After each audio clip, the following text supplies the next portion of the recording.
Y ahora le vamos a escuchar unas palabras de nuestra querida directora, la profesora Maribel Reyes. Buen día, ¿me escuchan bien? Sí, Muy bien. Ok. Pues buenos días nuevamente, me uno al saludo protocolar. Agradezco el esfuerzo, ¿verdad?, para compartir con todos nosotros de manera remota, dadas las circunstancias que estamos atravesando. Gracias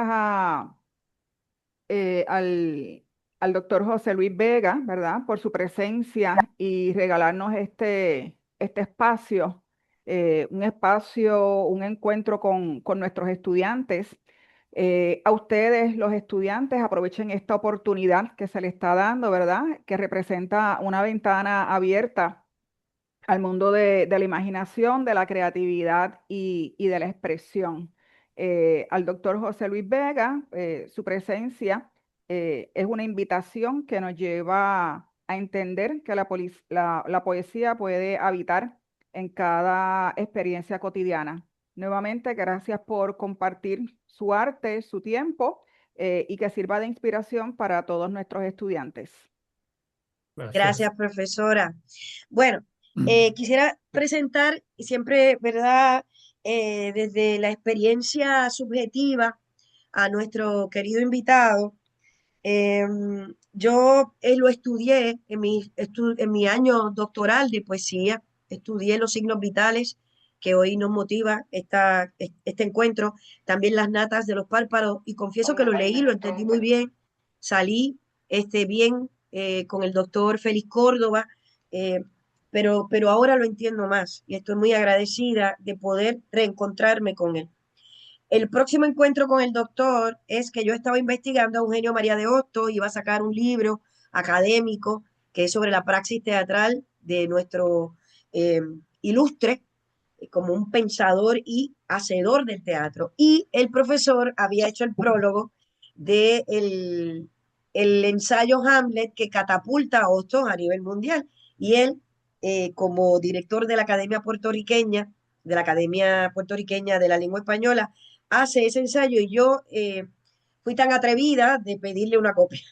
Y él fue tan amable de darme una copia y entonces ya pues podía yo terminar la publicación de mi libro y eso, profesor, no tiene precio. No tiene precio porque era fundamental que estuvieran sus palabras, aparte de que eh, no puedo excluirlo, no puedo excluir ese ensayo de si estoy investigando los aspectos teatrales y dramáticos en Eugenio María de Hostos.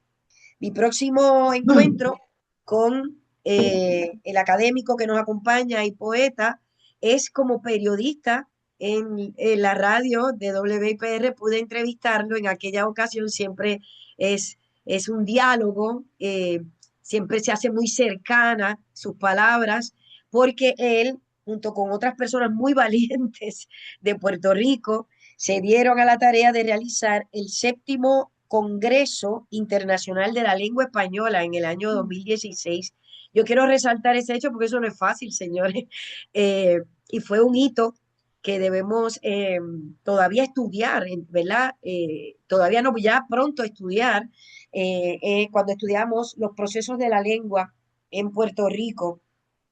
Y esto se da también porque él es dos cosas en ese momento. Es el presidente de la Academia Puertorriqueña de la Lengua, como lo es en estos momentos, a la cual pertenece desde 1997, y ya en ese momento es exdirector del ICP. Y eso tiene peso para que las entidades pertinentes del país colaboren y den sus aportaciones necesarias para este tipo de congreso, que por más esfuerzo humano que se haga, hace falta fondo. Así que él tenía esa posición y la radicalizó para la realización de este congreso. Y justo antes de eso, como dije, fue eh, director del ICP, donde tuvo una línea también radical, y recuerdo que su defensa del español puertorriqueño lo tiene bien claro porque también nuestro poeta invitado es lingüista y en ese proceso ha defendido hasta la palabra reggaetón. Lo recuerdo muy bien, que fue a Centroamérica, eso fue ya como presidente de la academia, eh, pero tengo que decirlo porque es importante para todas nosotras, es una palabra que nos une en estos momentos, nos une con todos sus pros y sus contras. Justo antes de ser director, pues fue profesor en la Universidad de Puerto Rico de Estudios Hispánicos, fue director allí, también fue decano, y en ese trayecto de formación académica en Puerto Rico y fuera, y como docente de nuestra universidad, es poeta. Es poeta y aparte de un poemario que publica a finales del 60, en 1972 funda valientemente también una revista que se llama Ventana. Como hemos estudiado en los cursos de literatura puertorriqueña sobre todo y que he mencionado en los cursos de español, el catedrático que hoy nos acompaña en ese momento era un joven, igual que todos ustedes, que se tuvo que enfrentar a los poetas del 60, que tenían una manera de ver la poesía muy distinta. Y con valentía, tesón y profundidad abren esta revista para lanzar su poética. Y en los editoriales, la voz cantante era la del profesor. Y entonces, bueno, en ese trayecto también de lucha sobre hacia dónde se va a dirigir la poesía puertorriqueña, él va sacando sus poemarios y en 1974 saca Signos Vitales y no ha parado de hacer poesía hasta el día de hoy y ha sido traducido no solamente al francés, al inglés y el que lo conocemos, sino hasta el rumano y el ruso. Así que esa es mi manera de ver a nuestro invitado, a quien le cedo el micrófono, por decirlo de alguna manera, para que nos hable en primer lugar sobre esa gesta eh, de la revista Ventana, cómo representó un estado dialéctico con poetas de otra manera, que tenían otra manera de ver la poesía. Bienvenido y adelante. Muchísimas gracias. Para mí es un placer estar con ustedes, la profesora Santiago, con las autoridades de la Universidad, la Pontificia Universidad Católica, pero sobre todo con los estudiantes. Veo que hay 60 y pico de personas conectadas, de modo que tenemos una audiencia bastante amplia. Debo, antes de entrar en el tema que la profesora me sugiere, debo señalar que una de las cosas que más disfruto y para mí una de las más importantes que se pueden realizar desde la posición y perspectiva que algunos tenemos es conversar con los estudiantes. Y yo lo hago siempre que puedo, con mucho gusto, con estudiantes universitarios e incluso con estudiantes de escuela intermedia y escuela superior. Yo he sido maestro toda mi vida. Además de las cosas que ha dicho la profesora, yo he sido como don Juan Tenorio. Yo a las cabañas bajé y a los palacios subí, ¿verdad? Desde séptimo grado hasta cursos doctorales me he desempeñado como maestro y lo disfruto muchísimo. Y una de mis experiencias fundacionales ocurrió en la Escuela Superior Central. Yo estudié en Santurce, en una escuela que entonces era muy famosa y todavía tiene mucho renombre, la Escuela Superior Central, por las personas que allí han estudiado, una escuela muy antigua. Y teníamos un salón de actos y unos juegos florales también donde se celebraba la poesía.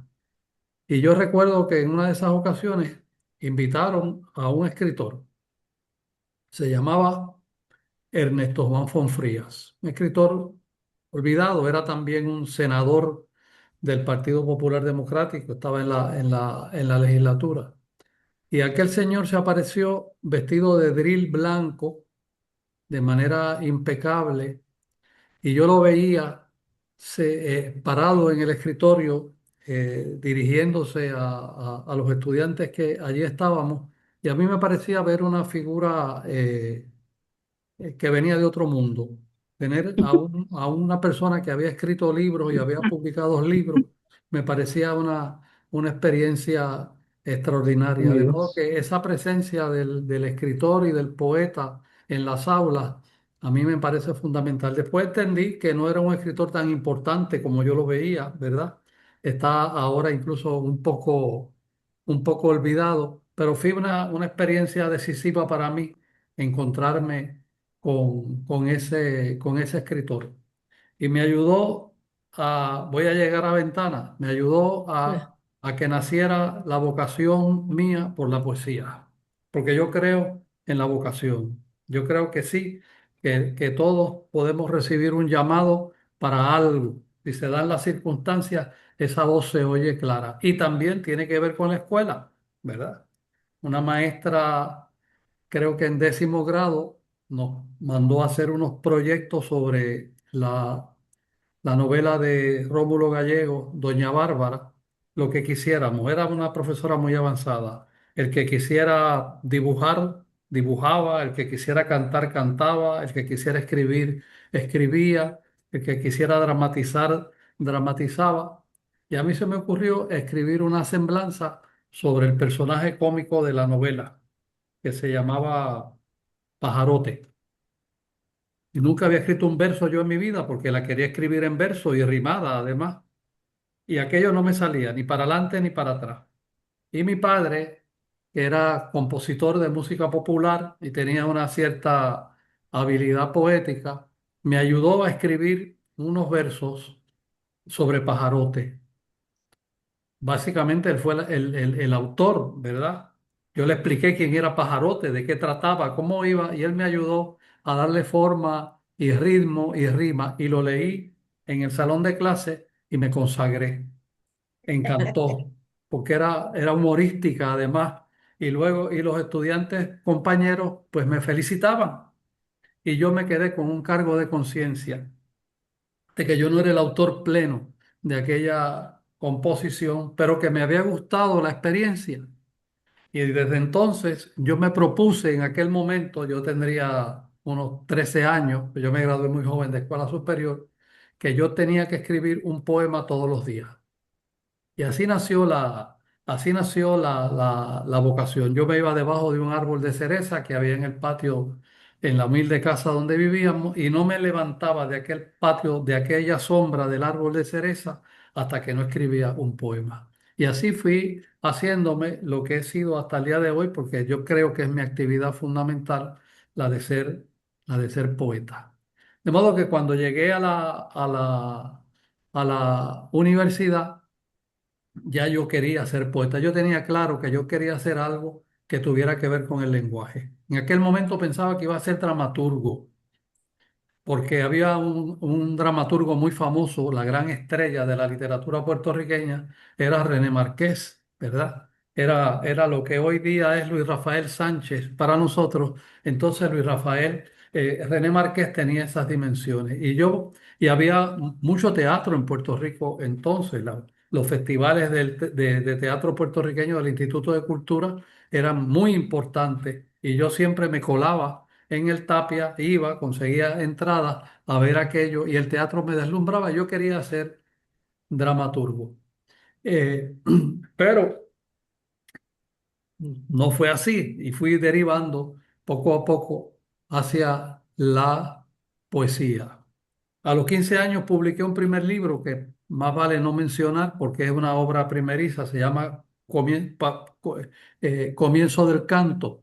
Yo le enseñé mis poemas a un profesor universitario, Felifranco Oppenheimer, le gustaron y me dijo, ¿lo quieres publicar? Vamos a publicarlo, te voy a ayudar.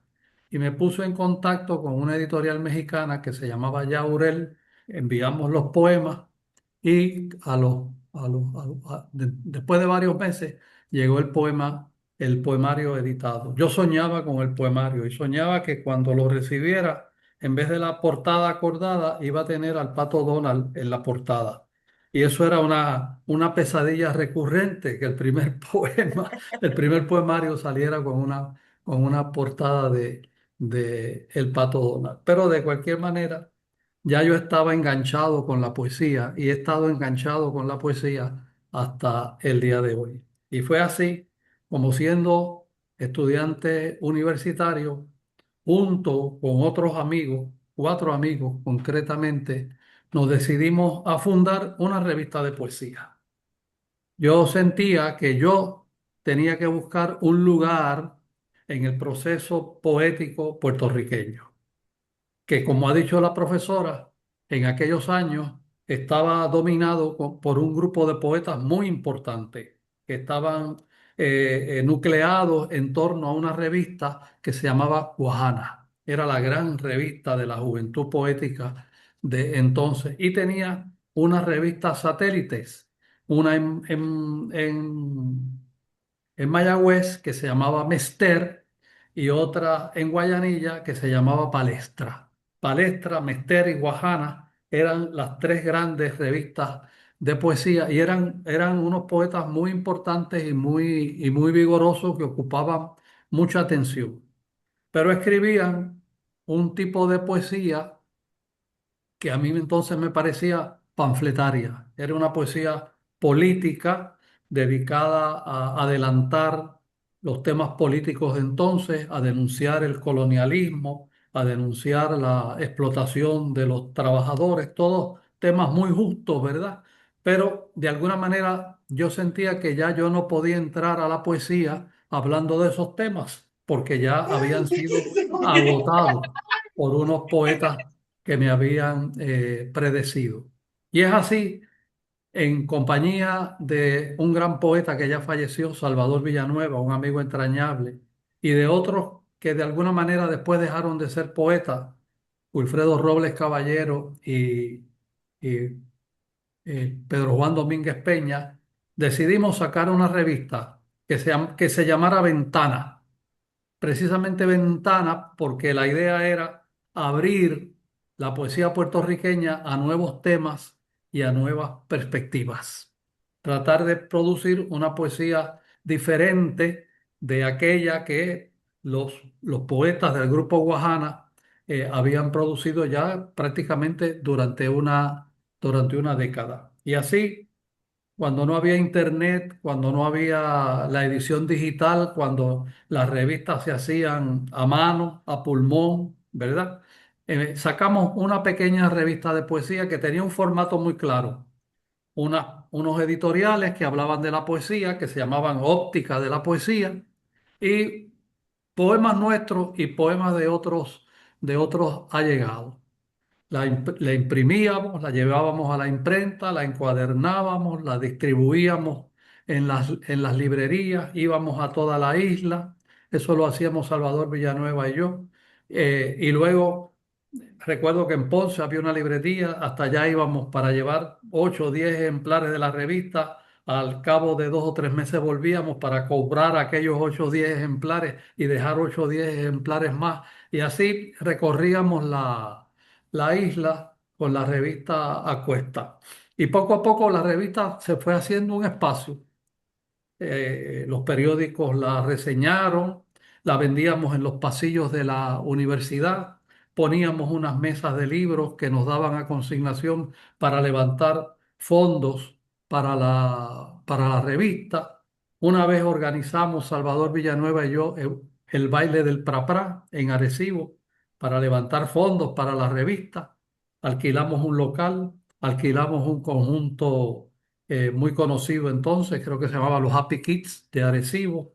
Hicimos una propaganda por todo el pueblo, llenamos el pueblo de propaganda, prometimos un sombrero de plástico para todo aquel que visitara y había bacalaitos y alcapurrias que iba a confeccionar la madre de Salvador Villanueva, doña Lidia. Llevamos profesores nuestros de la universidad, los invitamos allá, abrimos las puertas y no llegaba nadie al baile. Y la orquesta empezó a tocar y había 6, 7, 8 personas en el baile. Después nos enteramos que esa misma noche, ese mismo día, había otro baile en Arecibo para el cual se habían ido todas las personas porque había músicos de mucho más renombre que los nuestros. Fue un fracaso, pero la pasamos muy bien y fue una experiencia inolvidable. Ventana fue consistente, Ventana fue consistente. Nosotros abrimos una polémica en el país sobre qué debía ser la poesía. Sosteníamos que la poesía tenía que ocuparse de la vida del hombre, de sus circunstancias, y que la circunstancia política de la persona era un aspecto, pero que había muchas vivencias humanas a las que la poesía también tenía que estar abierto. Pero que la poesía también tenía que ocuparse de manejar bien el idioma, de cultivar la poesía con rigor, y nos esmerábamos por hacer poemas elaborados, porque muchas veces la poesía panfletaria, que era la que combatíamos, pues le creía que con tirar unas largas tiradas de versos combativos, ¿verdad? A veces con palabras muy gruesas, porque ya se ponía de moda el uso del lenguaje soez en la literatura, pues que eso, y denunciar la injusticia política y económica, que eso ya le daba mérito al poema. Nosotros decíamos que a un poema le daba mérito no su tema ni su contenido, sino la manera como se manipulaba el lenguaje. Todo el mundo quiere mucho a su mamá. La madre es un tema sagrado, pero no significa que por usted escribir un poema a su mamá ha escrito un buen poema. Hay muchos poemas a la madre que realmente son poemas de escaso valor literario. De modo que un poema a un tema importante tiene que tener un soporte lingüístico y técnico que lo sostenga. Nosotros siempre y sí pusimos el énfasis en ese aspecto. Luego vinieron otras revistas muy importantes como Zona de Carga y Descarga, y de alguna manera empezó a coincidir con nosotros. Muchas veces los críticos se equivocan y señalan que Zona de Carga y Descarga, que era una revista de la hija del gobernador don Luis Ferré, una revista grande con recursos económicos, donde escribían escritores importantes por las conexiones de Rosarito y de su prima Olga Noya, que la revista Zona de Carga y Descarga fue quien cambió el rumbo de la literatura puertorriqueña en el sentido en que yo estoy explicando. No, los editoriales de Ventana son anteriores, y no tengo la menor duda de que influyeron en un cambio de actitud en la revista Zona de Carga y Descarga, que al poco tiempo empezó más o menos a coincidir con nuestras posiciones, lo que nos alegra muchísimo. De modo que eran las revistas de los años 70 donde hubo un gran fervor por la literatura, una gran pasión por la justicia, por la libertad, por la dignidad del hombre. Eran años muy combativos, y la experiencia de la universidad, hoy que está en crisis, la universidad pública nuestra, ¿verdad? La experiencia de la universidad para nosotros fue fundamental. En aquella universidad coincidíamos los de Guajana, los de Zona, los de Ventana, los de Mester, ¿verdad? Y ya pues nos fuimos, si no haciendo amigos, pues conociéndonos y empezando a respetarnos. Surge una generación de escritoras extraordinarias, Ana Lidia Vega, Magali García Ramis, Carmen Lugo Filippi. Surgen escritores también extraordinarios vinculados a Zona, Manuel Ramos Otero. En fin, fue una época de oro de la literatura puertorriqueña, esa década del 70, cuyas ondas expansivas llegan hasta el día de hoy. Por eso hace poco, no sé si lo ven, La onda hicimos expansiva. hicimos una reunión de poetas, desde los poetas del 70 hasta los poetas más recientes. Nos reunimos durante 2 días, ¿verdad? A que los poetas explicaran su poesía, leyeran versos, y fue una reunión extraordinaria, donde esas divisiones que a veces existen entre grupos de escritores, allí se depusieron y todos festejamos, pues, la poesía. Yo sugerí el otro día que los narradores deben hacer algo, ver la onda expansiva de la narrativa puertorriqueña desde los años 70 hasta el momento actual. Creo que es una revista, eh, eh, tuvo cierto impacto en el exterior. Conseguimos eh, Conseguimos corresponsales en Nueva York, corresponsales en México, corresponsales en España.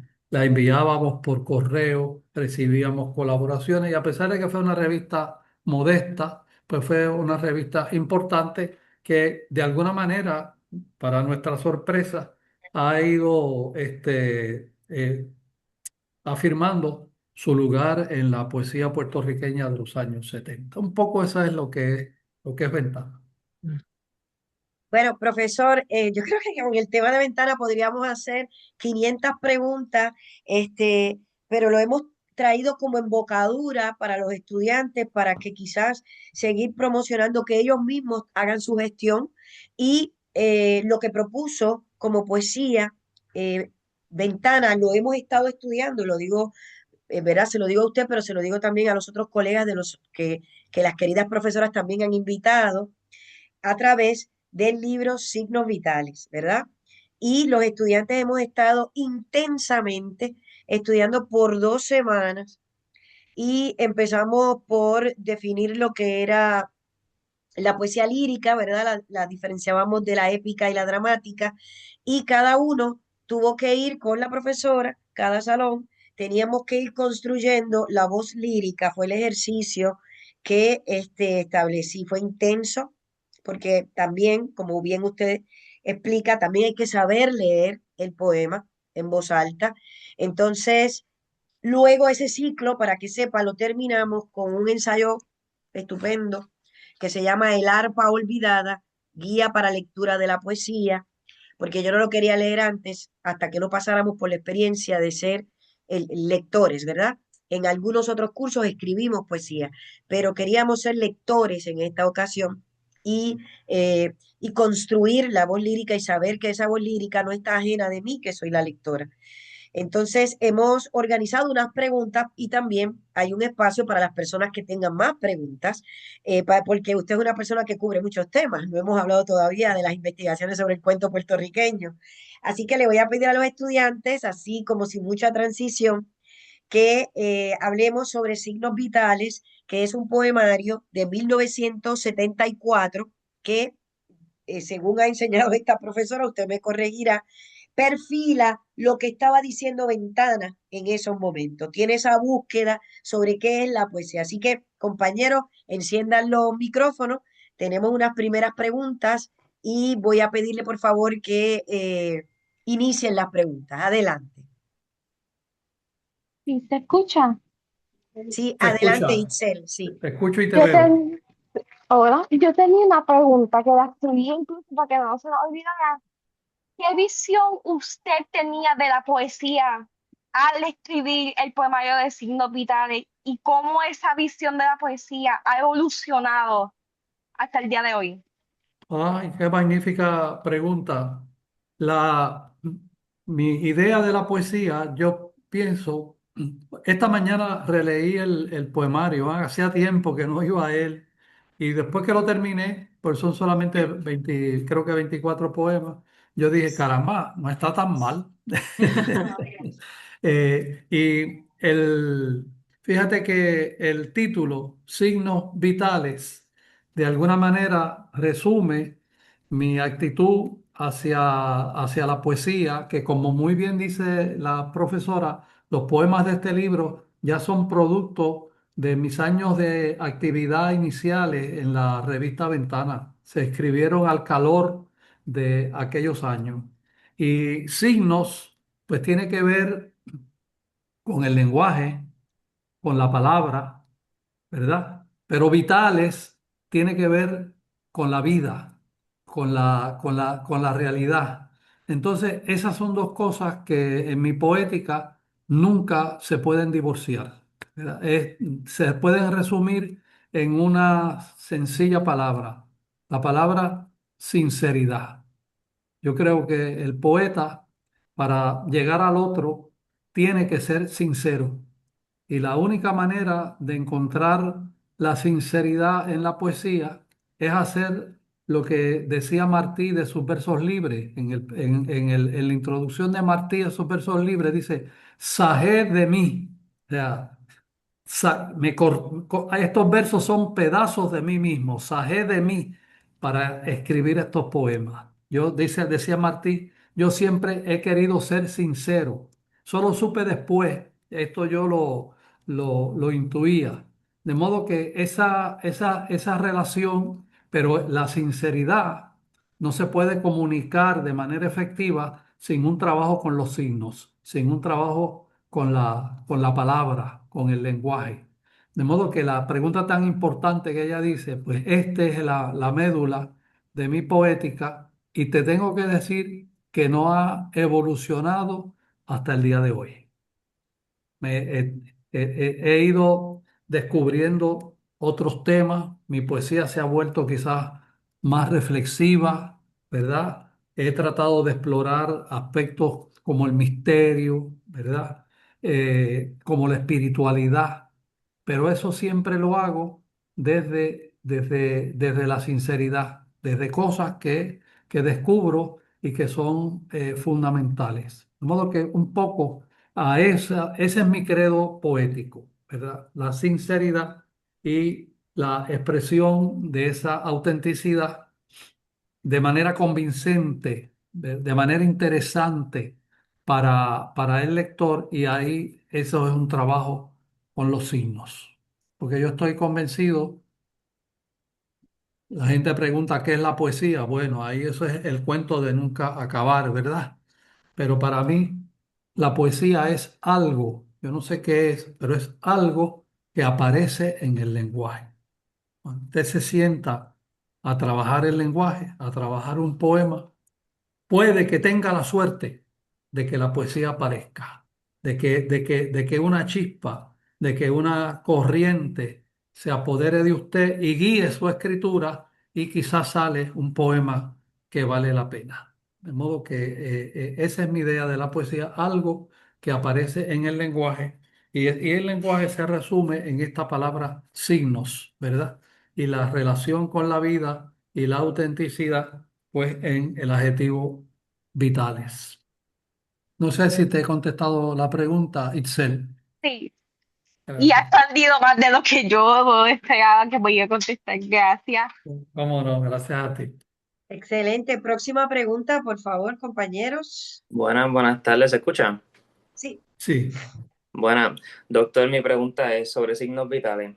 ¿Hay algún poema dentro de signos vitales que usted modificaría? Y si es así, ¿por qué? fíjate, esta mañana que los leí todos, no le cambiaría nada. Después de esto, en el 80 y pico se publicó una antología de mi poesía en la colección de poesía que se llama Visor, que es una editorial muy importante española, y yo incluí algunos de los poemas de signos vitales, y creo que retoqué algunos, ¿verdad? Creo que retoqué algunos, pero realmente hay unos que me gustan más que otros, pero vamos a decirlo de manera, no me avergüenzo de ninguno, ¿verdad? No me Profesor, pero avergüenzo. en esa Sí, misma línea. hay uno que lo dañé, ¿ah? Hay uno que lo dañé. Ajá. Le voy a decir cuál es. Eh, Le voy a decir cuál es. Hay uno que se titula Arte Poética. El Arte segundo. Poética. Ujú. Es el número 2. Veo que el libro, ahora me doy cuenta que el libro no tiene paginación, que son los números de los poemas. El número 2 dice, este cuaderno es útil, me tienta como un árbol, como un muro de cal, como el cemento fresco. En él puedo escribir torcido que te amo, etcétera. Bueno, ese poema se publicó en Ventana y el texto original yo lo acompañaba con unos dibujos. ¿Ves? Con unos dibujos. En él puedo escribir torcido que te amo, y yo escribía un graffiti. Puedo doblar mis altos capuchinos, y yo hacía unas señas así, como cuando se ponen en grafía los pájaros, ¿verdad? Invencionar las nubes, y yo hacía unas nubecitas por el lado, o clavetear de pájaros el cielo. En verdad, soy quien soy por mi cuaderno, no sé qué hacer sino garabatearlo. Hago nacer el iris de sus páginas y yo dibujaba un arco iris, todo eso en dibujos pequeños, en blanco y negro, que eran parte del texto del poema. Me arrepiento de haberlo quitado, pero recientemente lo retraté en ventana y lo puse en Facebook y vi lo bonito que se veía el poema con sus dibujos. De modo que es de ese cambio me arrepiento, Fernando. Ok, muchas gracias. Yo quería comentarle en esa misma línea que hay algunos conceptos que hemos tenido que ubicar en tiempo y espacio. Por ejemplo, pues esta generación no habla del hombre. Este, está en desuso para la gente más joven, el hombre que refleja a toda la humanidad. Y estamos, aunque lo hacemos todavía, cuando una persona, hay un poema que una persona es todo fórmula, sin embargo, no obstante, eh, y le llama que en el fondo esa persona es más animal que los animales, ¿verdad? Porque es pura fórmula. Entonces, y en esa línea, dialogamos sobre la pregunta que nos ha hecho Fernando. Yo me imagino que más que eliminarlo, usted ha ido evolucionando esos conceptos en su poesía. Sí, sí, bueno, el lenguaje inclusivo estaba muy remoto todavía, ¿verdad? Ahora el lenguaje inclusivo es un imperativo, vamos a decir, de necesidad, en todo caso, sociológica, ¿verdad? Es un compromiso con la igualdad de, los de los géneros, pero cuando se lleva al poema, que requiere una estructura muy ceñida del lenguaje, requiere una disposición muy importante del poeta o de la poeta, ¿verdad? Porque no es poéticamente efectivo decir el hombre y la mujer o decir eh, qué sé Pues, yo, sí, sí, le entendemos, le entendemos. filósofos, filósofas que me escucháis, ¿verdad? Eso de alguna manera está reñido con la economía del lenguaje literario, de modo que hay que buscar maneras alternas para significar nuestro compromiso. Así también en los poemas de amor, ¿verdad? Cuando algunos poemas presentan a a la mujer como un objeto fundamentalmente sexual, pues bueno, a esas cosas se le va, la conciencia social va cambiando y la literatura va haciendo sus ajustes, ¿no? Hemos contextualizado, profesor, ¿verdad? El uso de los 70 y también hemos contextualizado lo más importante, que el poeta tiene que ser sincero y tiene que hablar desde su onda expansiva. Sí, pero No aún puede así ser un tratado de aún sociología. así si ustedes lo han encontrado, le agradecería que me lo enseñen. No encuentro ningún poema que sea, por ejemplo, antifeminista, No, ¿verdad? O no, anti-gay, o no no. hay exclusiones, ¿verdad? Era la manera que teníamos entonces de incluirlo. Y cuando se habla del hombre, pues se habla del hombre en el sentido genérico, ¿no es cierto? Este, Así que sí, muy interesante ese punto de vista. Bueno, próxima pregunta, colegas, Yo estudiantes. tengo una pregunta. Buenas tardes, mi nombre Buenas es... tardes. No te oigo, pégate al micrófono. ¿Me puede escuchar ahora? Ahora sí, bajita, pero te escucho. Muy buenas tardes. Mi pregunta es que cuando estaba leyendo su poemario, me fijé que usted usa muchas metáforas y mi pregunta es ¿qué significado tiene para usted ese recurso literario y cómo le ayuda a expresar sus ideas y emociones? Ave María. Muchachos, dirán, la, bueno, primero, la metáfora no es un recurso de la poesía, es un recurso del lenguaje. Es una figura retórica que la empleamos hasta en el habla diaria. Nosotros también hablamos en metáforas. Sustituir una cosa por otra semejante es totalmente frecuente, ¿verdad? Cuando alguien dice, Ave María, trabajé tanto que estoy esbaratado. Pues está hablando en términos metafóricos, ¿verdad? Porque es difícil estar literalmente desbaratado, ¿verdad? Que un cuerpo se fragmente. Lo que él quiere decir, todos entendemos que está muy cansado, que está estropeado del esfuerzo que hizo. Bueno, pues eso es hablar en sentido figurado. Entonces, la metáfora es una parte consustancial del idioma. Sin embargo, es el corazón del lenguaje poético. Porque el lenguaje poético es fundamentalmente un lenguaje analógico. Es un lenguaje que tiende a huir de la visión del mundo como una visión de cosas separadas y siempre busca la unidad, la integración.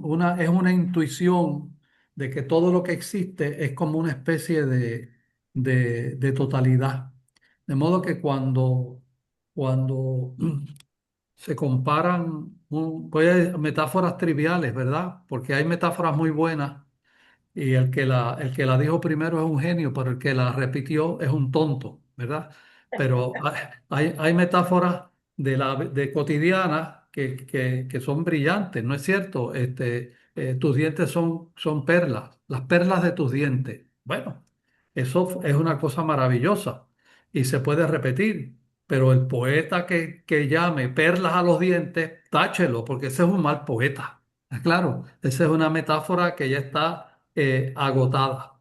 Ahora, aún así, cuando se habla de la perla de tus dientes, además de comparar la apariencia y el color de los dientes con una perla, está diciendo también algo más profundo. Hay una mineralidad en nuestros cuerpos. Nosotros también somos minerales. Todo lo que hay allá afuera está también en nuestro cuerpo. Lo que hay en los árboles, en la tierra, en las piedras. Todos esos son esos componentes, el calcio. Hay muchas cosas que nosotros somos naturaleza y estamos integrados a la naturaleza. Desde ese punto de vista, no debe sorprendernos que unos labios rojos se comparen con el clavel, que un diente se compare con las perlas, que un hueso se compare con un palo, algo de la madera. De modo que para mí, la metáfora, esto que estoy diciendo, a mí me parece que es importante y no tienen que estar de acuerdo conmigo, pero la metáfora es algo a través de la cual la poesía nos recuerda la unidad fundamental de todo lo existente, las posibles analogías entre todo lo existente. Y así de momento uno empieza a ver parecidos, semejanzas, analogías, y esas son las cosas que puede descubrir la poesía. Para eso le sirve la poesía a la humanidad, porque la poesía, a lo mejor me lo van a preguntar, pero se lo adelanto, es algo muy importante. La poesía no es algo que alguien se dedica a ello para divertirse o para ganar renombre. La poesía es algo fundamental. Si no, pregúntense, ¿por qué no hay una sociedad sin poesía, sin poeta? Los griegos, Babilonia, los asirios, Egipto, Roma, Rusia, China. La poesía existe en todas las civilizaciones y todas las sociedades, las de entonces y las de ahora. Y en aquellos que son ágrafos, que todavía no escriben, existe la poesía en su versión oral.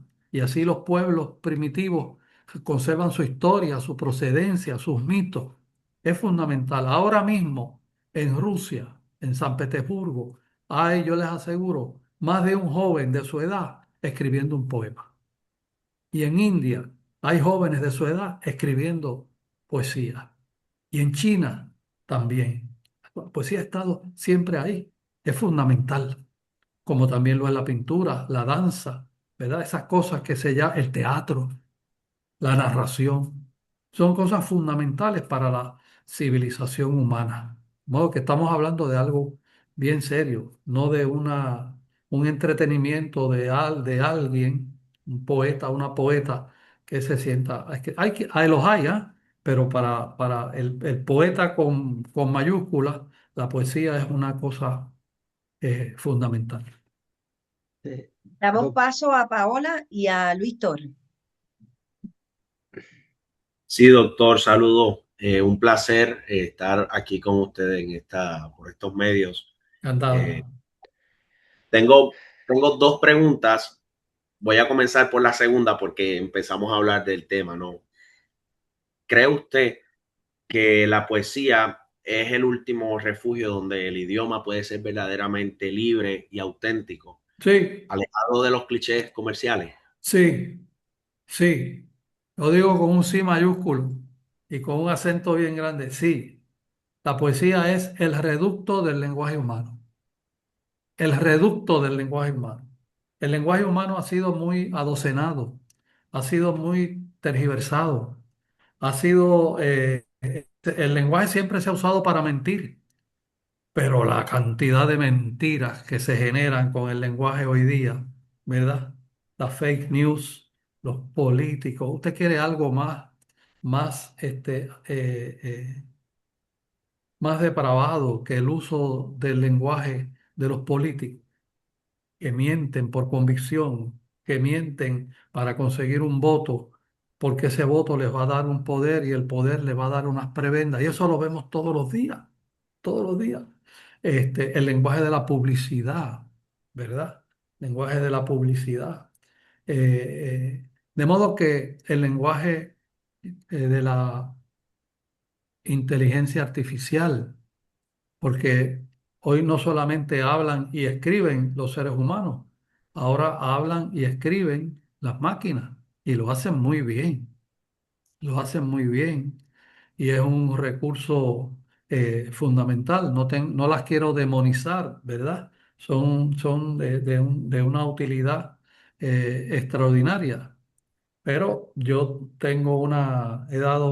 he pensado sobre eso y he escrito y he dado alguna conferencia. Dice, ¿es capaz la inteligencia artificial de escribir poesía? Pues yo digo contundentemente que no. A pesar de que a mi aplicación de Copilot yo le pido, escríbeme un poema a lo Federico García Lorca y en segundo, me produce un poema que parece escrito por Federico García Lorca. Ujú. Y se han hecho estudios que, por ejemplo, ustedes que han estado estudiando poesía, eh, a lo mejor les ponen delante un poema escrito por la inteligencia artificial y otro escrito por un poeta de carne y hueso, y a veces no son distinguibles. Y muchos escogen el de la máquina sobre el del poeta. Les gusta más el de la máquina que sobre el poeta. Son estudios que se han hecho. Pero ¿sabe qué? La clave está en lo que empezamos a hablar, en la sinceridad. La máquina no es sincera. La máquina ha fagocitado, le han metido al cuerpo todos los versos de los grandes poetas de la humanidad, porque eso es lo que hace la inteligencia artificial, va apoderándose de todo. Toda imagen que usted pone en las redes pasa a ser propiedad de las nubes, ¿verdad? Todo poema que usted publica pasa a ser propiedad, todo trabajo que usted pone pasa a ser... Entonces, esas máquinas son voraces, se alimentan todo el tiempo de lo que el ser humano hace y están llenas de poesía. Tienen a Shakespeare, tienen a García Lorca, tienen a Cervantes, tienen a Quevedo, tienen a Góngora, tienen a Walcott, tienen todo. Y usted puede decir, escríbeme un poema a los César Vallejo y para y se lo produce. Pero lo que la Sí, máquina no puede ser es sincera, es sincera. Cuando César Vallejo dijo en París, me moriré en París con aguacero un jueves como es hoy y no me corro, jueves será porque hoy los húmeros me he puesto a la mala. Es que ese poeta, yo le aseguro, tuvo la intuición de que se iba a morir en París un día con aguacero. ¿Sí? Él lo sintió.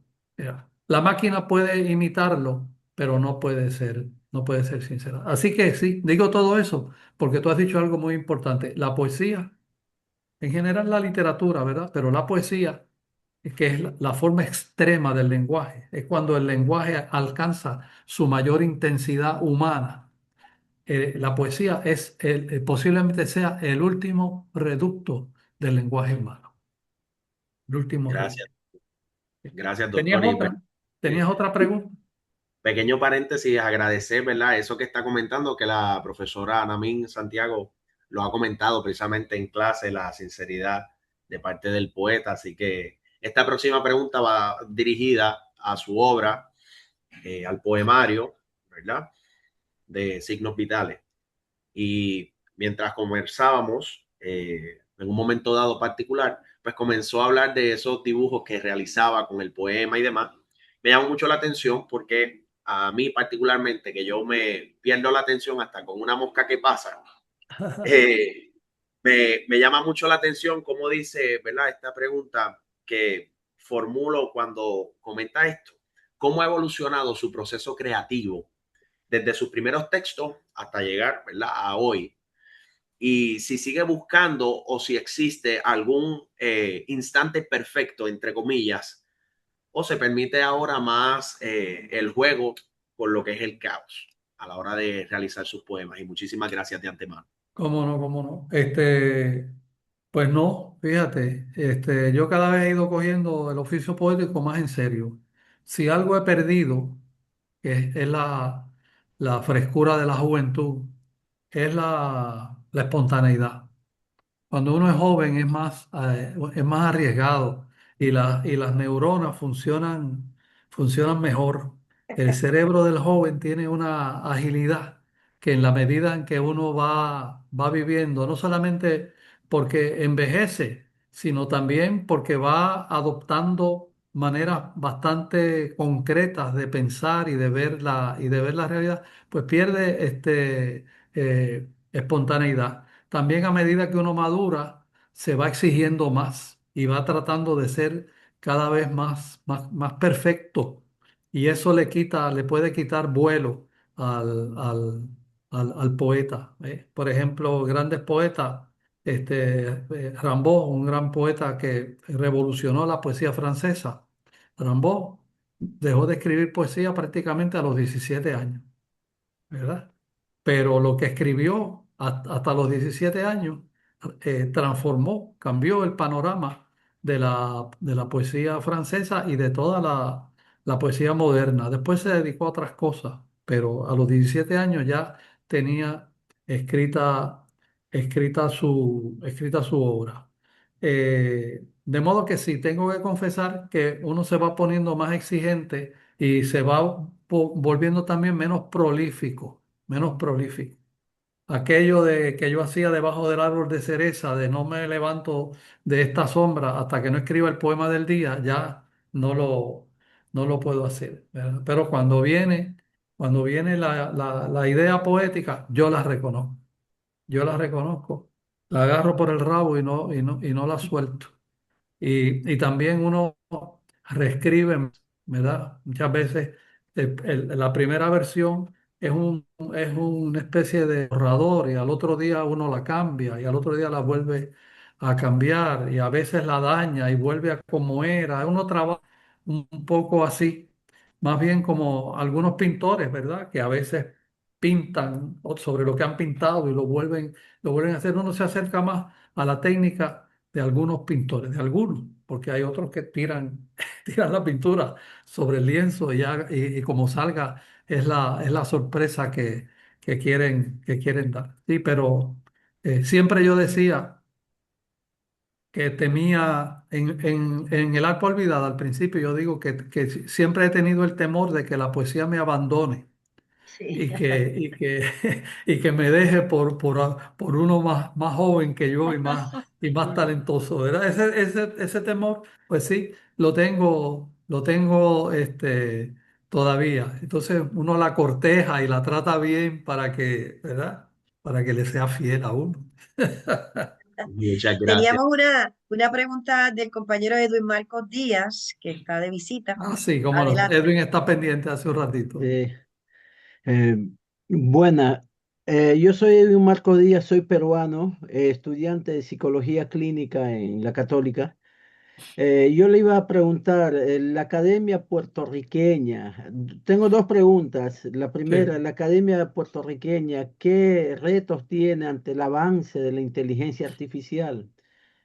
Porque los estudiantes, o sea, hay grupos de estudiantes que aman la literatura, la poesía, pero hay algunos, optan por usar la inteligencia artificial y desviarse de eso. ¿Qué reto tiene la academia puertorriqueña acerca de la inteligencia artificial? La otra ¿Cómo no? pregunta es, ¿dónde puedo conseguir, los libros, de los poemarios? Porque no tengo conocimiento. Muchas gracias. ¿Cómo no? La inteligencia artificial es irreversible. Eso llegó para quedarse y se va a perfeccionar cada vez más. Me desvío un poco, pero lo importante es tener bien claro que detrás de la inteligencia artificial hay un régimen. O sea, antes era dueño del mundo, del poder, los que dominaban los medios de producción. Los medios de producción, sus clases de ciencias sociales lo habrán estudiado. Eran la tierra, la maquinaria, la mano de obra. Esos eran los dueños, el que es dueño del capital solía tener, y con eso producía riqueza y tenía poder. Hoy día eso es importante, pero los verdaderos dueños del mundo ahora son los dueños de la información, ¿verdad? Los que se han apoderado de toda la información de la humanidad. Y fue un plan muy claro, muy sistemático. Google lleva años almacenando información y así, por el estilo. Pinterest, creo que se llama. Todas las fotos, usted tira una foto del viejo San Juan, la pone en las redes, al rato aparece en Pinterest y dice Pinterest, ya no es propiedad suya. Si alguien la quiere usar, tiene que pagarle a ellos por usar la foto que usted tiró. Entonces, no se respetan los derechos de autor, pero llegó para quedarse y tenemos que bregar con ella. Quizás sea el combate que tienen por delante los nuevos jóvenes. Las academias reconocen eso, la importancia del lenguaje artificial. Las academias, no solamente la nuestra. Y por ejemplo, las academias, digo las academias porque antes quien mandaba era la Real Academia Española. Ahora somos una asociación de academias, ¿verdad?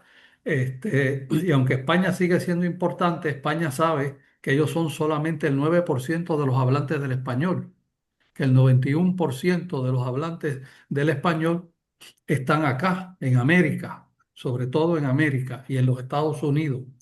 De modo que, las academias nacionales cada vez tienen más poder. Bueno, pero la academia ha hecho un arreglo con Google y con otras grandes empresas de informática y se han comprometido a que la lexicografía que utilizan, el diccionario que utiliza Google en español, es el diccionario que nosotros hacemos, que hacen las academias. ¿Ve? Y ahí en ese diccionario pues están los puertorriqueñismos, los peruanismos, los españolismos, está todo eso. Y Google exigió, sí usamos su diccionario, pero tienen que añadirle sinónimos al diccionario de ustedes. Y las academias le añadieron sinónimos. Por eso cuando usted busca ahora el diccionario, que es electrónico, ¿verdad? Te busca, verá que las palabras tienen las definiciones, las acepciones, pero también tiene los sinónimos y los antónimos. O sea, ha habido, ¿verdad? Si no lo puedes vencer, únetele. Eso es un poco la posición que han asumido las academias. Y también se ha decidido que en la medida en que sea útil, se van a utilizar para nuestras tareas, ¿verdad? Para los trabajos lexicográficos, para levantar data, etcétera. Eso, claro, no nos hace inmunes y tampoco significa mucho. Afortunadamente, hay países muy inteligentes que ya han decidido que sus estudiantes hasta escuela intermedia no van a usar computadoras en los salones de clase, ni teléfonos, ni tabletas. Están volviendo a la enseñanza tradicional en los primeros grados. Están rescatando la caligrafía, están rescatando los cómputos matemáticos, no con la calculadora, sino con esta inmensa con calculadora que tenemos aquí, que hay que que hay que usarla. Y solamente después que tienen unas competencias básicas bien afincadas, que saben leer, que saben escribir, que tienen cómputo, que tienen caligrafía, que pueden dibujar, que todas esas cosas que se supone que la escuela nos enseñe, que han desarrollado la competencia verbal, todos aquellos que tienen esa, que pueden, entonces pueden entrar en la escuela al uso de la computadora. De modo que a un estudiante es imposible decirle, no utilices la inteligencia artificial para preparar la monografía o el ensayo que te pedí, la va a usar, la va a usar. Hoy día los estudiantes escriben mejor que nunca, porque quien escribe es la inteligencia artificial, no es el estudiante. Pero el maestro sí va a saber, porque muchas veces lo que te da la máquina son disparates, son datos erróneos, ¿verdad? En esta etapa todavía la inteligencia artificial se le notan las costuras. El maestro tiene que leer, ¿ah? El maestro tiene que leer, de eso no lo salva nada y volver y decir, mira, esto está mal, vete, corrígelo, etcétera. Y es una destreza alimentar a la inteligencia artificial para que la inteligencia artificial haga lo que tú haces. Tú no eres un pasivo, tú eres un dialogante con ella. De modo que son cosas con las que tenemos que aprender a trabajar y no podemos rechazarlas. Las academias han hecho eso. Nuestra academia, la puertorriqueña, está absolutamente convencida que si las cosas que hacen las academias no llegan a los maestros y a los estudiantes, no valen de nada, no valen de nada. Por eso, el otro día nos uníamos al homenaje a Ana Lidia Vega, estaba Anamín por allí, que le han hecho la escuela pública, dedicándole la Semana de la Lengua a Ana Lidia. Ella estaba visitando escuelas. Nosotros tenemos con el Departamento de Educación, digo nosotros, la Academia Puertorriqueña, un concurso de deletreo contextualizado y ya llevamos 3 años realizándolo. ¿Por qué contextualizado y por qué deletreo? Los muchachos leen unas lecturas en todas las escuelas, los muchachos leen unas lecturas, se seleccionan unas palabras de esas lecturas, los muchachos aprenden el significado y la ortografía de esas palabras, pero también tienen que entender la lectura de donde salieron. De modo que luego van a veces a través de unas eliminatorias y el muchacho saca al azar la palabra y la deletrea. Ahí estamos bregando con la ortografía, ¿verdad? Si lleva acento, si va con C, si lleva H, va con H. Luego da la definición de la palabra en el contexto.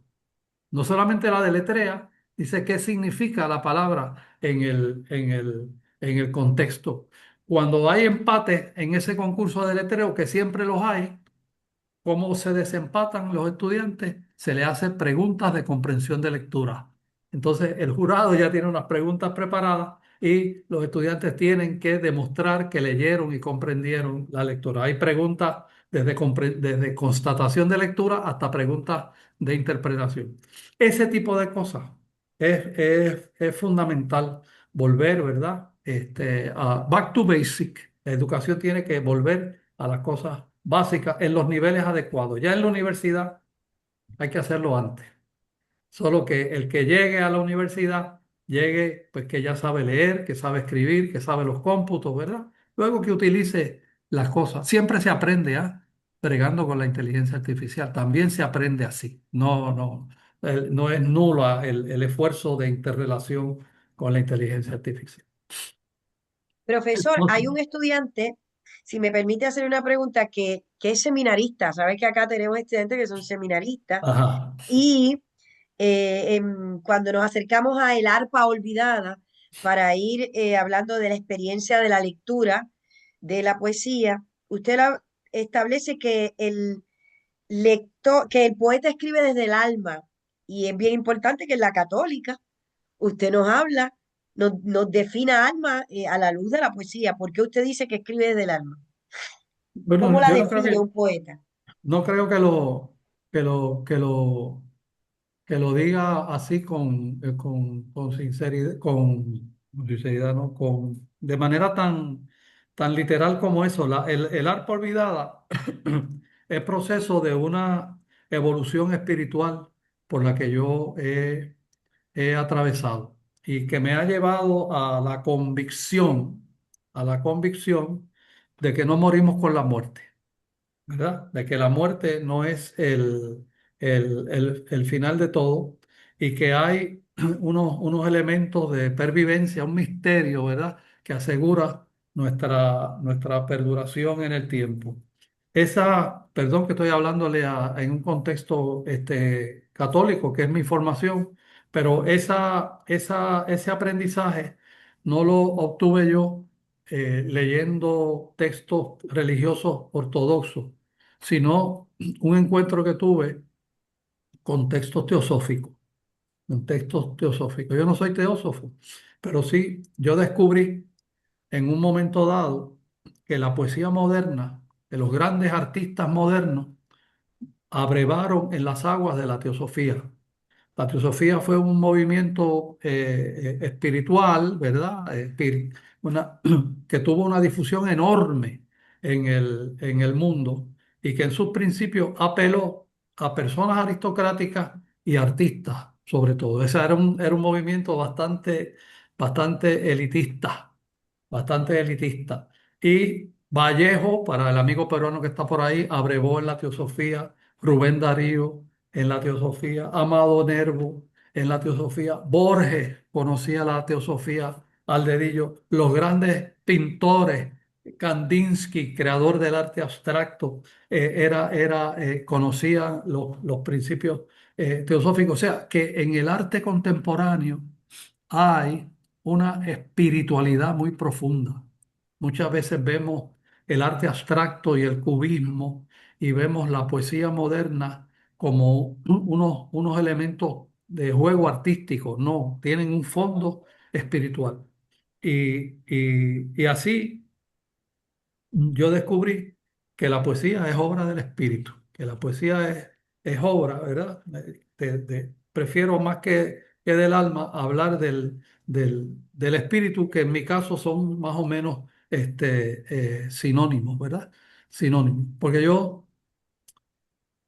siempre yo tenía un prejuicio, evité utilizar la palabra alma en mi poesía, porque es una palabra que para uno significa una cosa, para otros otro, es una palabra del lenguaje diario. Entonces, ¿cómo uno expresa esa profundidad espiritual, ¿verdad? Sin tener que recurrir a el lenguaje religioso tradicional, porque entonces ya el arte de alguna manera se hace un poco más difícil. Pero los que lean completo el Arpa Olvidada verán que al principio son unos ensayos de tipo didáctico de cómo se lee un poema, de tratar de ir entendiendo la dinámica de la poesía y después poco a poco va cayendo Sí, En Honduras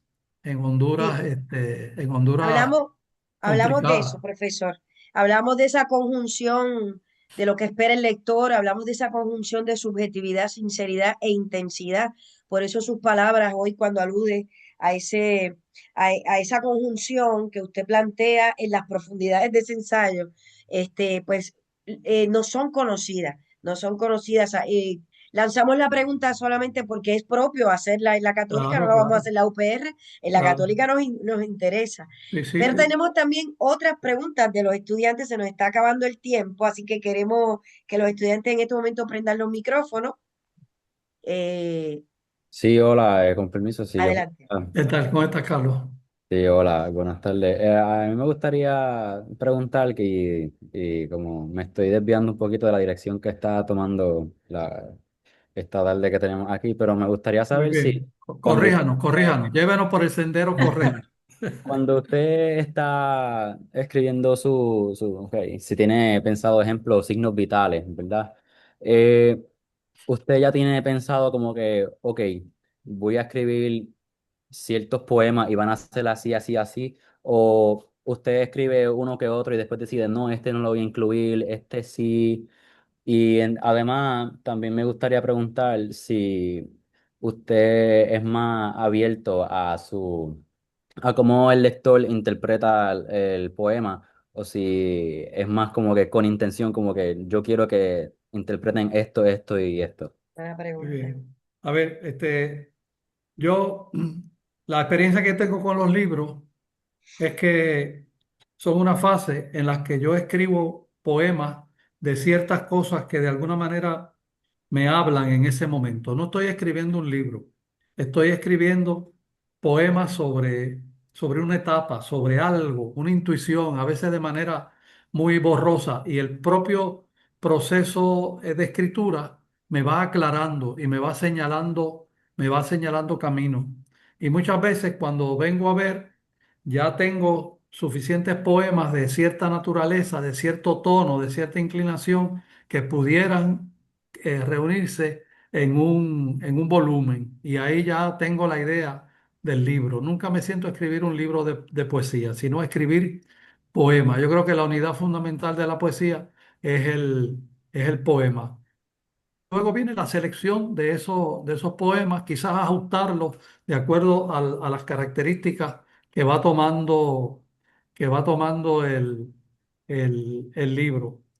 Que me preguntaste otra cosa que se me fue de la mente. Que si cierras el sentido del poema, que si, ¿cómo es Ah, la relación con el lector?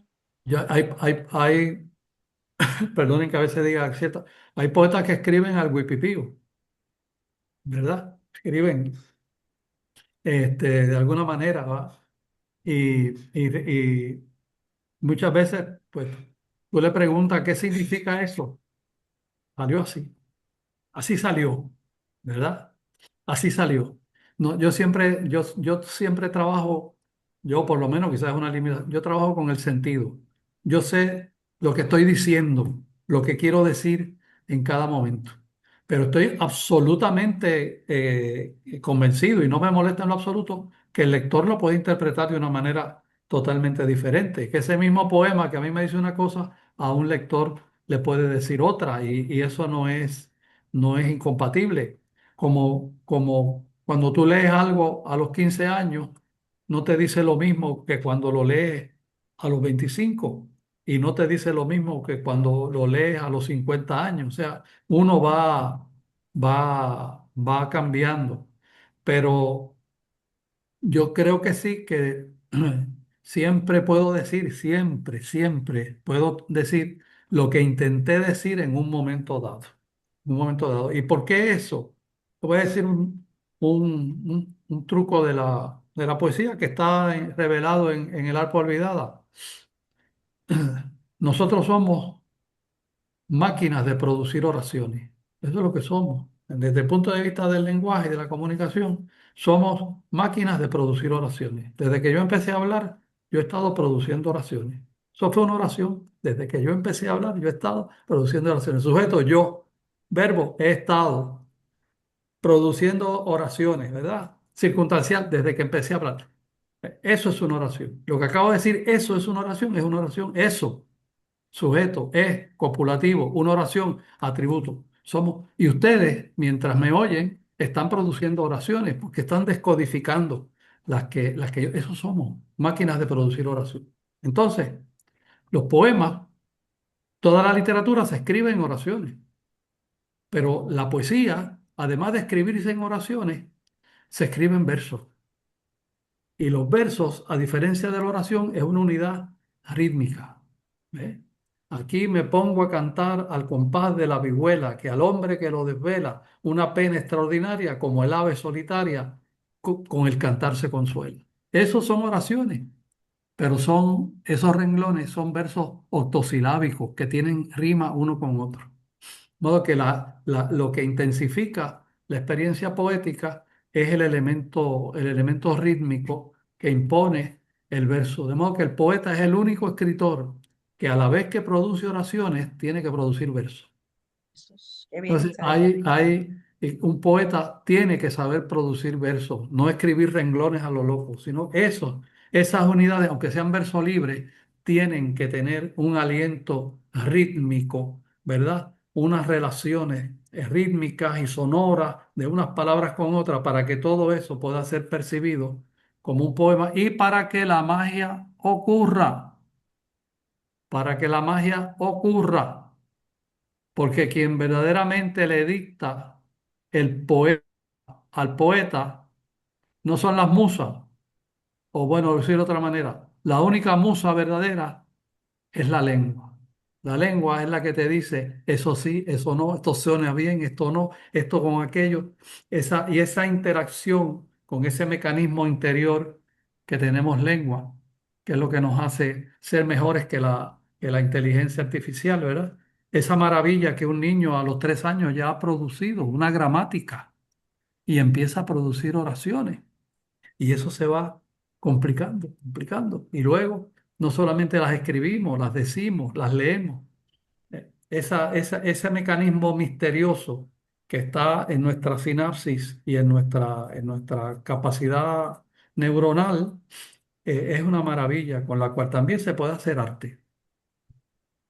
Bueno, tenemos a Arelis Oliveras. Buenas tardes, ¿me escuchan? Sí, te escucho. Ok, pues como mencionó la doctora Santiago ahorita, hemos estado discutiendo el poemario Signos Vitales en la clase y con el insumo de la clase, pues yo he ido construyendo el trayecto de la voz lírica. Y esto va a estar medio larguito, pero le voy a, le voy a leer lo que yo he construido hasta ahora y me gustaría saber su opinión. Bien. Yo pienso que al inicio la voz lírica pues establece que es un escritor y explica el proceso de redactar poesía y cómo los versos surgen desde su yo más íntimo. Y luego con el sexto poema, Historia Doméstica, el enfoque cambia a un material poético de, vaya la redundancia, la vida doméstica. Ya un par de poemas después, en Ruedas de la Fortuna, la voz lírica observa el mundo que le rodea y comienza a cuestionar y criticar ciertos aspectos del mundo que le rodea, además de empezar a traer temas de la muerte y el paso del tiempo que se ve en varios poemas que le siguen. Y al final, la voz lírica reflexiona sobre la inevitabilidad de la muerte y se reconcilia con la humanidad a pesar de todos los aspectos negativos que había señalado y criticado anteriormente, entendiendo que todos somos parte de un equilibrio. Qué maravilla. Dele la A ya, profesora, eso está estupendo. Sí, sí, sí, Muy sí. bien, yo estoy totalmente de acuerdo. Creo que has leído el poemario perfectamente. Hay algo que yo de alguna manera me he dado cuenta después que todos mis poemarios se organizan un poco así y que los poemas finales siempre tienen que ver con la muerte. Y ahora tienen que ver con la muerte y la resurrección. ¿Ve? He escrito un poema relativamente largo sobre el viejo San Juan, que se llama Escorzo del viejo San Juan. Es la mañana, la tarde, el atardecer y la noche en el viejo San Juan, y es todo el proceso.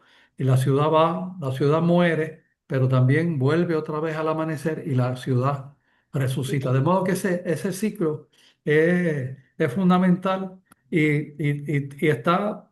No es deliberado, ahora yo estoy consciente de ello, pero era la forma como yo estructuraba los libros. Y entonces, pues es eso, es la vida, la sinceridad, por eso hay poemas de amor, poemas eróticos, porque todo eso es la dinámica de la vida, ¿verdad? Del engendro, de la multiplicación, el otro, porque eso es vida, es vida, es vida también. Y a veces el otro en las cuestiones más íntimas, las hijas, los familiares, el padre, pero también el otro, el prójimo, ¿no es cierto? Y luego, de alguna manera, todo eso inevitablemente desemboca en la muerte, porque no hay, todo lo que hay muere, pero todo lo que muere resucita. Y eso, ¿quién nos enseña eso? La naturaleza. La ¿No? naturaleza. No hay que ser Profesor, teólogo, no hay que ser teólogo, sí, lo que hay que lo ver, somos lo que todos, hay que todos ver lo es somos. lo que hay que ver la naturaleza, ¿ves? El Eh, ciclo natural. Hay una pregunta que viene del grupo de literatura puertorriqueña y me parece que, pues lamentablemente vamos a tener que terminar, pero para que nos hable un poco de los aspectos gráficos de la publicación de un poemario y cómo usted los ubica en la página, porque Signos Vitales parece que reserva mucho ese espacio íntimo, los poemas están en las esquinas, por lo menos la copia que tenemos, y hay esas pausas que no nos molestan con el blanco de la página, y también los versos, los leíamos así en el salón, tienen espacios, que son como unas pausas, pero son pausas físicas, porque el poeta quiere que se vea ese espacio. Entonces, pues no creo que una portada glossy, fosforescente, pertenezca a este poemario, le decía yo a los estudiantes, sino que como que el poema se extiende al aspecto físico, la voz lírica, que era lo que estábamos hablando, y queremos que nos hable de eso, del aspecto gráfico, de escribir poesía, que ya usted mismo lo había hecho con los diseños originales. Sí, si es en el interior del poema, los espacios y los espacios, los cortes de verso, etcétera, eso tiene que ver con el ritmo. Tiene que ver con el ritmo. Se sugiere, este, tú que tienes de herencia el bolígrafo mío, eso yo lo pongo solito, y si se queda solo, es un verso completo, el bolígrafo mío, tú que tienes, luego la otra, mi deuda de gaviotas, mi corazón asado y otras cosas. Y ese otras cosas está colgando ahí. Lo que uno separa, marca una pauta rítmica, pero también el efecto visual es importante. Si tú pones y otras cosas solito, eso ya le da un resalte. El diseño, ya esos son trucos, ¿ah? Es que esto es un libro flaquito y para que tenga cuerpo, pues se pusieron los poemas abajo para ocupar una página Pero pudo adicional, haberlo ¿verdad? hecho de otra forma. Pudo haberlo hecho de otra forma. Nosotros lo sentíamos como parte de la intimidad de la voz Es lírica. que el poema, vamos a decir, el libro es un objeto artístico en sí mismo y hay que cuidarlo, ¿verdad? Entonces, esto se hizo en comunicación con el editor, pero decidimos eso, unos números romanos grandes, unos espacios, luego el poema que continúa. Y eso es un ritmo que se repite página tras página, de modo que también tiene un efecto rítmico y visual. Hoy hay un problema con la edición, que es la autoedición. Hoy usted lleva un poema, lo lleva a la esquina, le hacen la tipografía, le, la gente consigue las portadas en internet, ¿verdad? Paga por la portada y le imprimen lo que se llama una autoedición de 25 ejemplares. Y el poeta, tengo un libro, 25 ejemplares, y los venden. Y cuando lo vendieron, van y tiran 25 más. Y a los otros 25 le ponen segunda edición. Segunda edición. Y el lector no sabe que la primera fue de... O sea, hay la tecnología ha permitido que el ciudadano maneje la propia edición. Usted lo puede mandar a Amazon y ellos se lo publican. Cuando eso ocurre, es una ventaja, pero usted tiene que estar bien consciente de lo que dice la profesora, que usted lo quiere de esta manera, que usted quiere esos espacios, que usted quiere estas mayúsculas, que esa portada no le gusta porque esos detalles siguen siendo válidos para que la tecnología los interprete. Gracias, Saitzel. Adelante. Sí, yo tengo una pregunta que en parte me ha dado bastante curiosidad sobre, ¿verdad? Lo que es el poemario. Y estábamos discutiendo los otros días con la profesora sobre si usted escribe de acuerdo por un género. Por ejemplo, porque Escribo siempre las cosas ¿por qué? ¿Por un qué? por, género, ¿No? ¿Por un? por un género. Por ejemplo, Ah, sí, género. para poder hacerle la pregunta, porque siempre o la mayoría de las veces ve o considera la poesía como mujer. O si ese no es el caso, porque otro género se va o cómo. Porque yo personalmente, yo soy una persona que si yo leo una poesía, yo no la veo en forma de mujer. Yo la veo de acuerdo a lo que me está brindando ¿verdad? Lo que sería la poesía en general. Sí, tengo que decir que sí, que tú tienes toda la razón. Por aquí había alguien que estudiaba psicología, yo no sé si han estudiado a, a Jung. Para mí la poesía, Carl Jung, un psicoanalista, ¿verdad? Para mí la poesía es una entidad arquetípica, es como un arquetipo.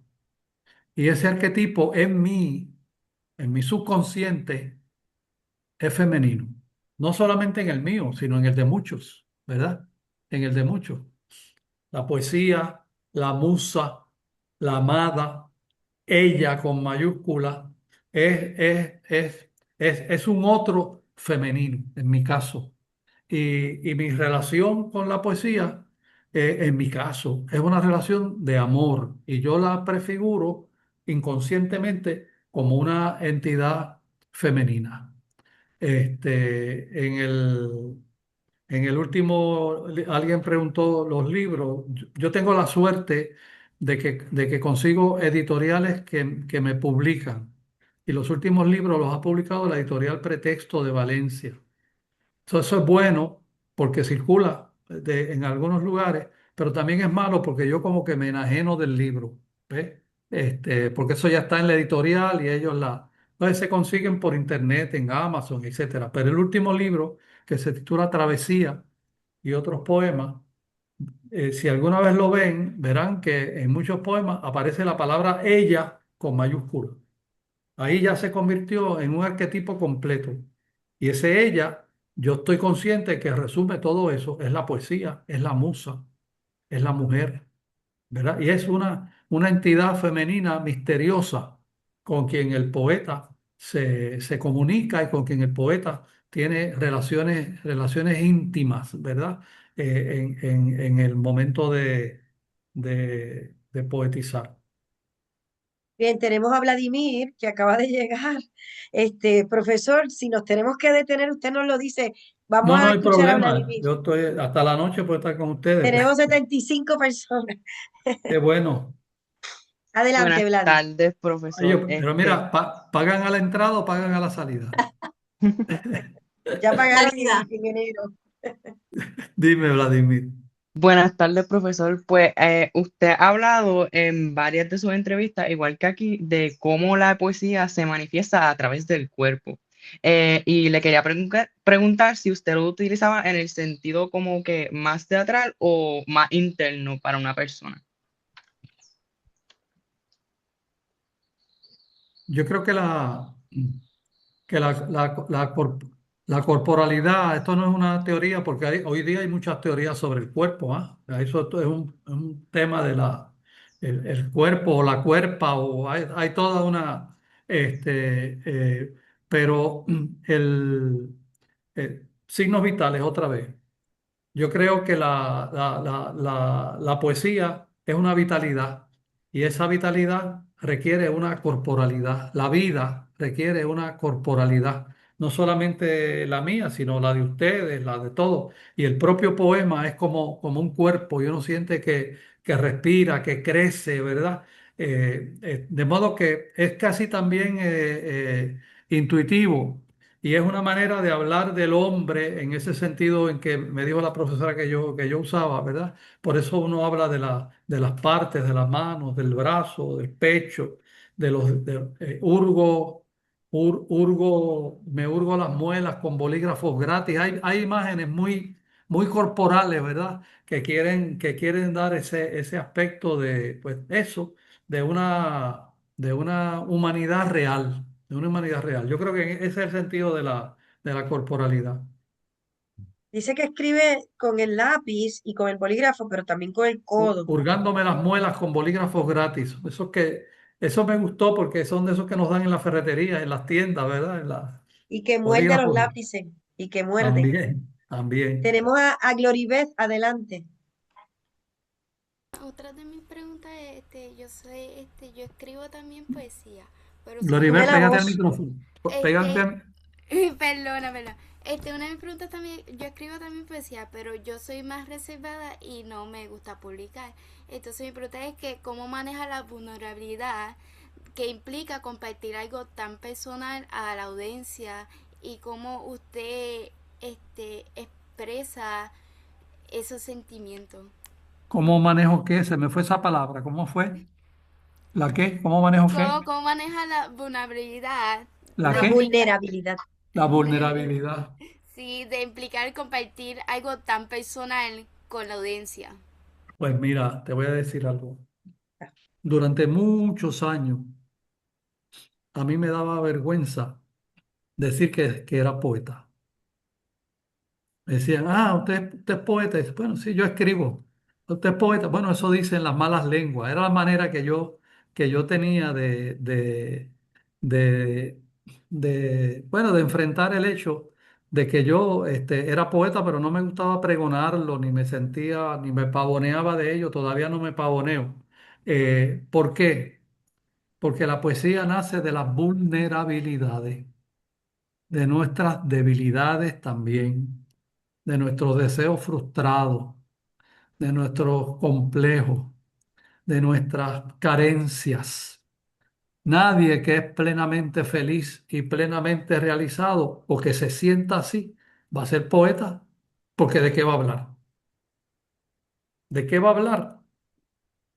La poesía siempre busca las carencias. El arte busca las carencias. Trata de completar lo que no somos, lo que no tenemos. Trata de aclararnos para nosotros mismos, ¿verdad? Cómo bregar con aspectos problemáticos de nuestra personalidad.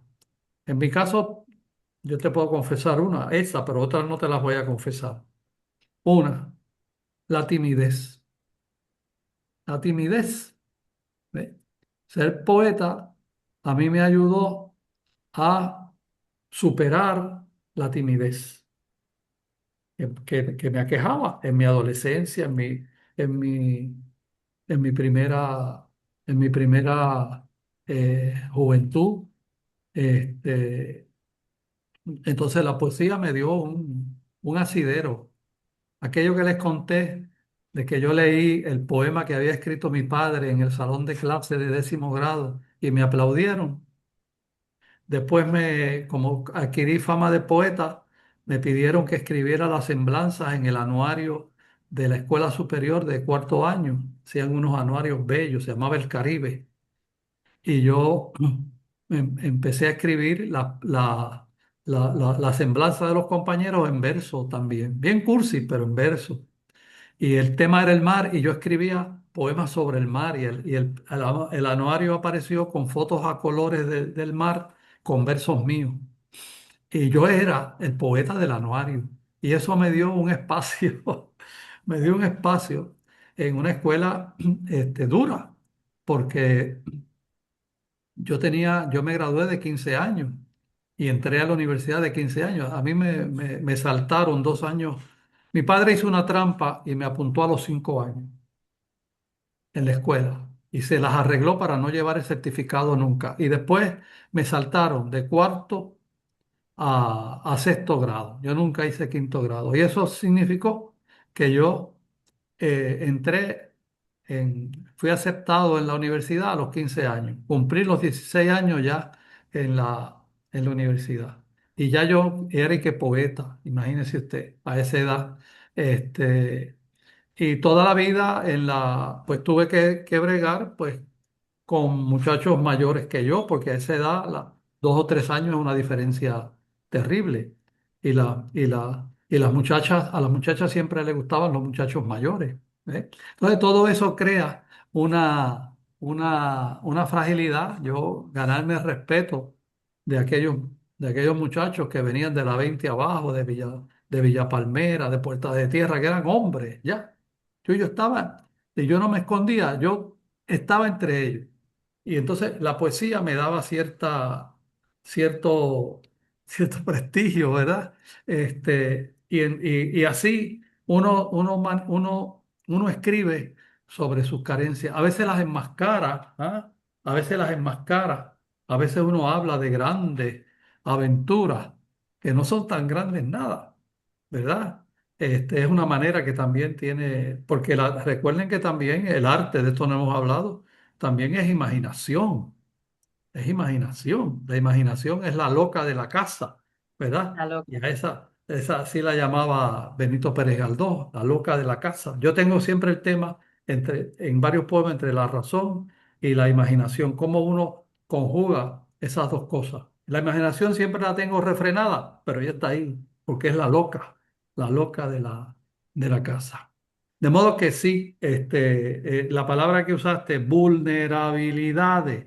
La poesía se alimenta de las vulnerabilidades del poeta. Eso no lo he dicho nunca, pero lo digo ahora.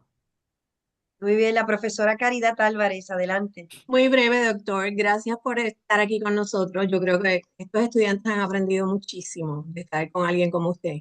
Le quería preguntar, ¿usted tiene alguna angustia de la influencia? ¿Le puede explicar a nuestros estudiantes qué significa y si usted tiene alguna, de algún poeta? Ah, ¿cómo no? Sí, bueno, cuando en los tiempos de ventana nosotros empezamos a leer la gran poesía latinoamericana. Ahí, esa fue mi escuela. César Vallejo, Nicanor Parra fue fundamental. Vicente Huidobro. eh, pero también yo me eduqué leyendo a los clásicos que me gustaban, no a todos, ¿verdad? Leyendo el teatro de Lope de Vega, leyendo el teatro de Calderón de la Barca, leyendo la poesía de Antonio Machado. Y tengo que decir que todo eso, Rubén Darío, ¿sí? Dice que son bien diversos. Ahora yo veo que yo buscaba intuitivamente a los poetas que me gustaban y da la casualidad que los poetas que me gustaban eran grandes poetas. O sea que siempre tuve esa guía, ¿verdad? De escoger los grandes poetas. Pero, Puerto Rico hay un gran poeta. Hay varios grandes poetas. Puerto Rico es un país de grandes poetas, pero el poeta que estaba en el horizonte cuando yo me formaba era Luis Pález Mato. Y yo siempre estuve claro, y lo publiqué en una ocasión en un artículo de Claridad, en Rojo, que en Puerto Rico había que escribir poesía a partir de Luis Pález Mato. No para imitarlo, ni siquiera para superarlo, sino escribir con la conciencia de que nuestro país había producido un poeta tan grande, tan extraordinario como Luis Pález Mato, y que escribir poesía a partir de él tenía que ser un compromiso serio. Era una cosa seria. De modo que más que las influencias, el poeta tiene que tener una, un hombro sobre el cual pararse, sobre el cual alzarse y ver el mundo. Entonces yo leía esos poemas de Palés, El llamado, los poemas de Philly Melé, me llaman desde allá, larga voz de hojas secas, ¿verdad? Del trasfondo de un sueño, la escapada, Philly Melé. También leía los poemas negroides, Calabó y Bambú, Bambú y Calabó, ¿verdad? Y todo eso para mí era una escuela. Y yo no iba a escribir con esos ritmos, ¿verdad? Pero sí había una afinidad para Paredes, la entidad femenina es fundamental. Philly Melé es Lili. es la poesía, es la amada, es toda. Y nace de una experiencia común, ¿verdad? Un poeta que ya a los 50 y pico de años, que ya le había dado ataque al corazón, casado, se enamora de una muchacha jovencita. ¿Ves? Y eso fue un lío familiar, de esos líos que nadie quiere. Pero Palés convirtió eso en poesía. Convirtió, los poemas de Philly Melé son de usted y tenga. Y eso para mí, siempre estuve seguro de que en Puerto Rico había que escribir a partir de Luis Pález Mato. Hoy día lo puedo ampliar. Hay que escribir también a partir de Evaristo Rivera Chevreún, que está olvidado y es un gran poeta. Y hay que escribir también a partir de Luis Llorén Torres.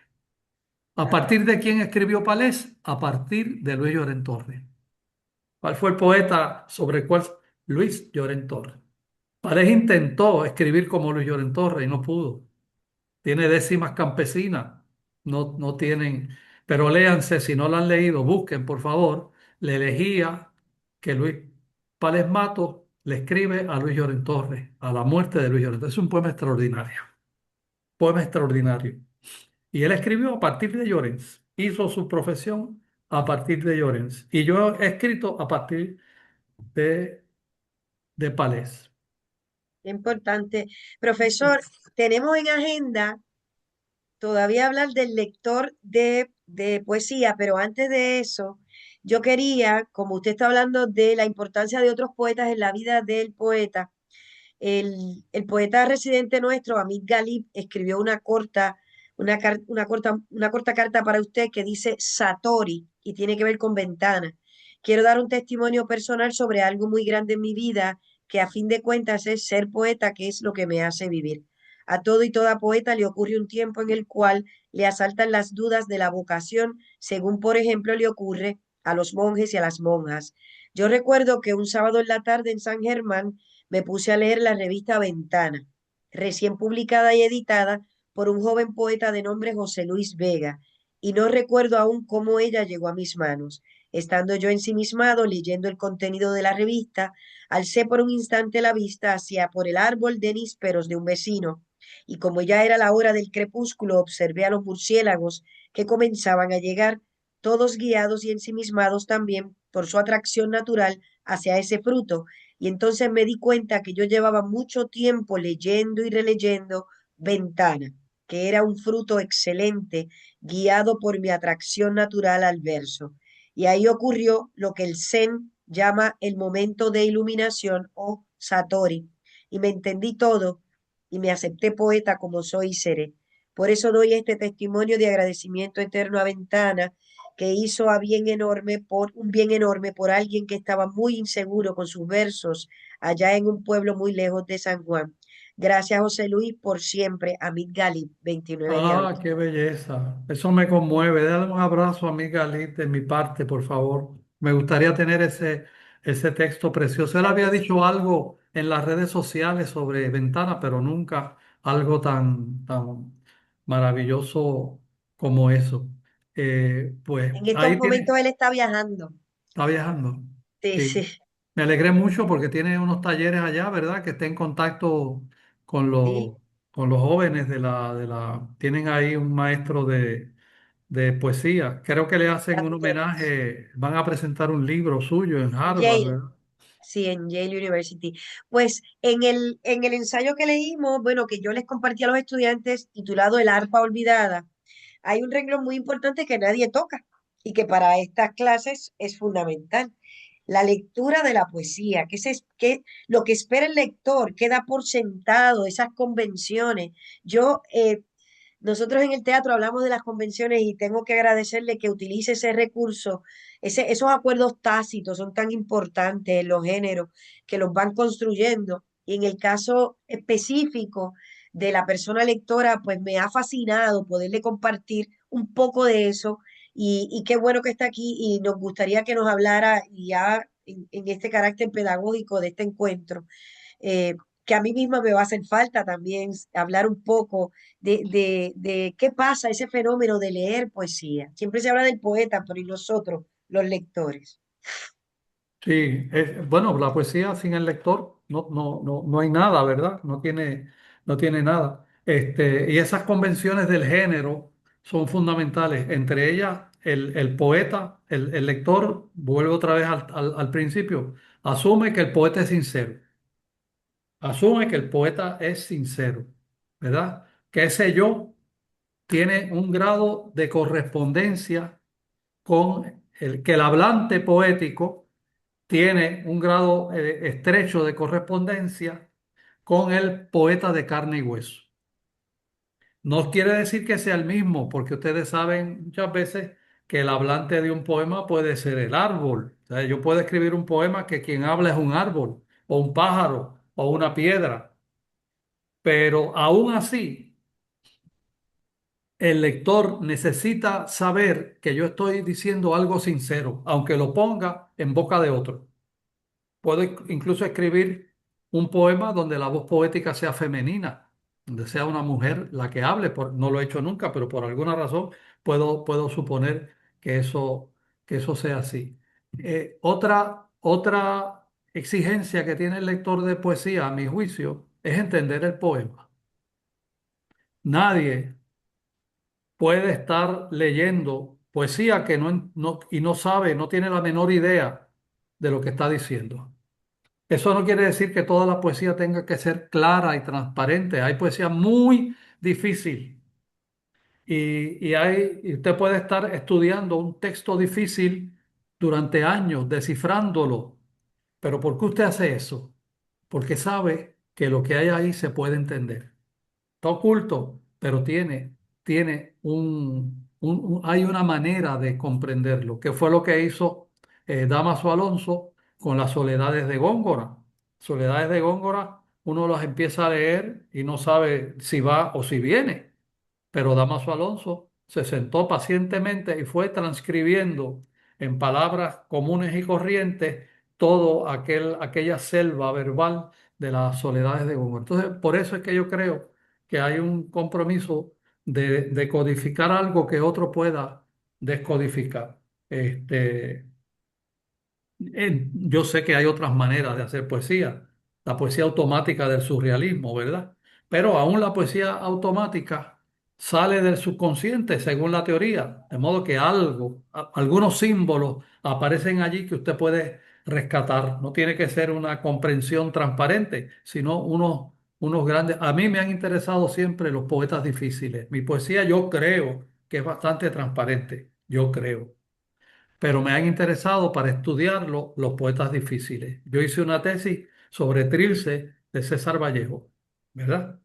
Que es muy difícil. Un libro tiene poemas llanos, pero tiene poemas muy difíciles. Y luego la tesis doctoral sobre En la más médula de Oliverio Girondo, que también es un texto muy difícil. Pero yo lo descodifiqué y creo que lo que mostré cómo se debe leer en la más médula. Y eso me dio, y eso que le da al lector, gratificación, satisfacción. De modo que si hay un lector que puede sacar la mañana de un domingo, un ratito después que se tome el café, con la mente tranquila, recién levantado, y agarra un poema y comienza a tratar de sacarle a ese poema la esencia fundamental de lo que dice, su domingo va a ser más pleno y más significativo.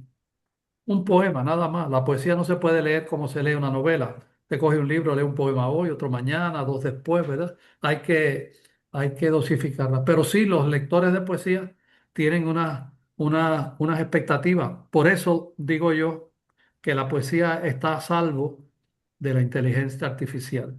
Porque cuando la gente se entera de que un poeta es un fraude, que los hay, de que los versos que escribe los produce con inteligencia artificial, no le va a rendir, no le va a merecer mucho respeto ese que así opera produciendo poemas a través de una computadora adiestrada para hacerlo en vez de hacerlo él. Creo yo que eso es lo que tenemos.